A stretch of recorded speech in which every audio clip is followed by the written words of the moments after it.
I love whenever people ask me how many kids we have. Whenever I say 5, there's always an expected reaction of some sort. Sometimes it's the typical, don't you know what causes that? Other times it's, oh, you have a whole basketball team.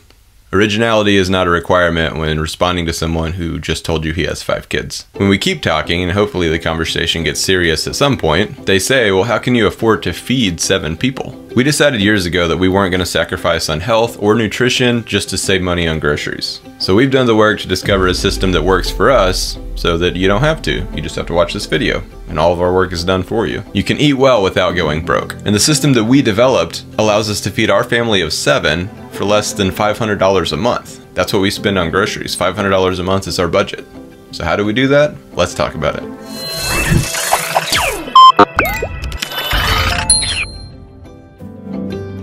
Please don't forget to subscribe for more videos on money, minimalism, mindset. We publish a new video every week. In addition to our grocery budget, we do have a restaurant budget. Food and traveling are 2 of our favorite things. Plus, we live in Japan right now and we want to prioritize engaging in the culture and eating the food while we're here. We knew if we wanted to eat out all the time on the mini vacations we take all the time and the extended vacations, and if we wanted to eat out once a week at a restaurant, we knew we couldn't also be spending $2,000 a month on groceries. So we've cut our grocery budget down to $500 a month, and I'm gonna give you 8 ways you can do that too. Number 1, have a plan.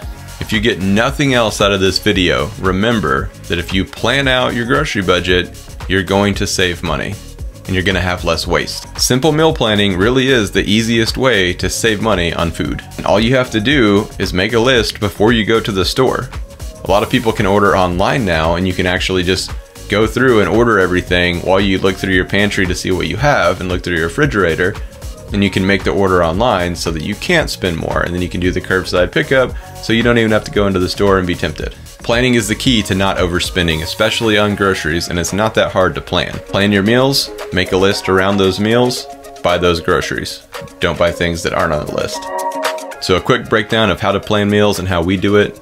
You can just plan your meals out for a week at a time, figure out what you're gonna eat for every meal, include lunches or eating out or whatever you have to do outside of your regular grocery budget as well, so you'll know not to plan meals for those times. And now this is where we get a little bit different. We're not specific on a lot of the portions of our meal whenever we actually go to the store. And then we purchase based on what's on sale. So one meal, for example, could be some sort of slow cooked meat, a green vegetable, and a carb. We know we're cooking something slow in the slow cooker or on the grill. That could be beef, chicken, or pork. For the greens, that could end up being spinach, broccoli, or even cauliflower. Yes, I know cauliflower is white. The carb could be rice, potatoes, or even homemade bread. But the point is, we buy whatever meat, whatever vegetable, and whatever carb makes the most sense and it is on sale, while still getting something nutritious. We go through the store and cross everything off as we buy it. So we have slow cooked meat on there. We decide that beef is the best option for that day. We cross that off, and we only buy the things that are on the list. So the key to meal planning is the planning portion, but the other key is flexibility. Number 2, use food co-ops. To eat nutritious meals, you need to eat real food. If your family is looking for more local, organic vegetables, meats, things like that, look for a food co-op or even a farmer's market. If you've never heard of food co-ops, I'll put a link below so you can see if you have one near you. There could be one right around the corner at a fraction of the price of your local supermarket. And basically all it is people coming together, bringing local produce and selling it in different batches usually. So there may be a potato deal that you can get for a certain price. There may be a mixed fruit or mixed vegetable meal. Some people are gonna be selling local eggs, local honey, local meat, just like a farmer's market, except for it's usually only once a week or less, and it's in a certain spot and it's only for a few hours. Some food co-ops have membership dues, which can be paid in cash or they can be paid by volunteering at the food co-op. I would recommend the latter if you have the time. That typically is the case for more of the storefront food co-ops, the bigger operations. The ones that just meet occasionally and meet in a certain location, usually there's no membership dues. You just pay whatever the item costs. So how do you find a food co-op? First, ask around your neighborhood, ask friends and family. There may be one that people know about and just didn't realize you wanted to know about. And again, if you don't know of any and you can't find anyone who knows about any, I'm gonna put resources below for you to see if you can find some in your local area. And if there isn't one super close to you, consider making the drive, but you'll want to buy for a longer period of time if you have to make a drive. You don't want the gas money to outweigh the savings, of course. Number 3, drink more tap water. Is water the primary drink for your family? It should be. The occasional juice, soda, wine, beer is fine, but the primary drink should be water, and I think we all can agree on that. If anything other than water is your primary choice, I would definitely reconsider your life. The decision. Reconsider your decision. Maybe it wasn't a decision, over time it's just kind of happened that now you drink soda regularly, or you drink juice with every meal, or you're drinking beer every night, or wine every single night. Try to get intentional about what you're drinking, and the more water you drink, the healthier you're gonna be, and the more money you're gonna save. I'll put a link below to check your local water report to see if your tap water is drinkable. If you have a well, then you should know already if it's drinkable or not. When we lived in Italy, wine is cheaper than bottled water, but we realized that the tap water is actually super high quality in most of Italy, and it definitely was the case where we were at. So we were drinking tap water. Here in Japan, almost the whole country has super high quality tap water, so again, we're drinking tap water. And having low quality tap water isn't an excuse not to drink water, and it's really not an excuse to go buy expensive bottled water. With the technology today, you have a lot of options to fix that. But the funny thing about bottled water is that there's a good chance that it is tap water. There are 3 different types of drinking water to choose from: tap water, filtered water, and bottled water. However, the differences between each type are less distinct than you might think. For example, according to the Natural Resources Defense Council, approximately 25% of bottled water is nothing more than bottled tap water. Also, federal regulations that govern the manufacturers of bottled water are typically much less strict than those regarding tap water. Dr. Carly Stewart from Money Crashers. So you may think bottled water is a lot safer, but that's really only true if you live somewhere where the water is actually contaminated. And in many cases, the plastic bottles are actually more dangerous than you drinking tap water. So what are your options for filtering water if you can't drink your tap water or you don't like to drink it like it is? Fortunately, you have a lot of options. I'm not going to go over all of them here, but I will put some links in the description. You have water pitchers, you have water filters, you can get really high tech and get the reverse osmosis water filters, depending on what all you're trying to filter out of your water. The moral of the story, drink more water, you'll save money, you'll save your health. Number 4, eat leftovers on purpose. I know a lot of people who just don't eat leftovers. They were either forced to eat them as a kid, so they don't eat them as an adult, or they just don't like to reheat food, or they think they taste funny, or they just have something in their head that tells them not to eat leftovers. Whenever we plan a meal, we often plan for more than one day. Even though there's 7 of us, we have large enough cookers so that we can make a meal that can last several days, several meals. And it's typically cheaper to buy for a larger meal than it is to buy individual meals. And this doesn't have to be every meal. I would say just consider doing it at least maybe once a week. Plan a large enough meal that will last you multiple days. The dinner could be next day's lunch, it could be a couple night dinners. If you're completely opposed to leftovers, I suggest trying again. And I'm not talking about nuking everything and putting everything in the microwave. I'm talking about reheating it the same way you cooked it. Putting it in a pot, putting it in a slow cooker, heating it back up. The next day or the day after that, it's probably gonna taste about the same. It might taste a little weird in the microwave. Number 5, eat less meat. We're not vegetarians. I've tried it several times in my life just for personal challenges, but we're definitely not vegetarians. But meat is expensive, and it's not necessary for every single meal. Think about things like beans can be a great replacement for meat in a meal. Mexican food can show you that. I love Mexican food, and it's pretty much non-existent in Japan. So that's sad.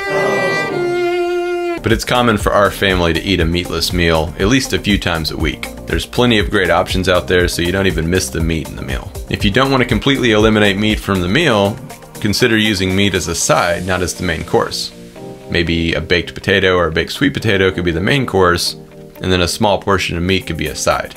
Just try changing it up. But the more you reduce the amount of meat you consume, the more money you're gonna save. Noodle and rice dishes, casseroles, burritos, these are all great things you can do where you won't miss the meat. And I'll put some links in the description to some great recipes that are meatless.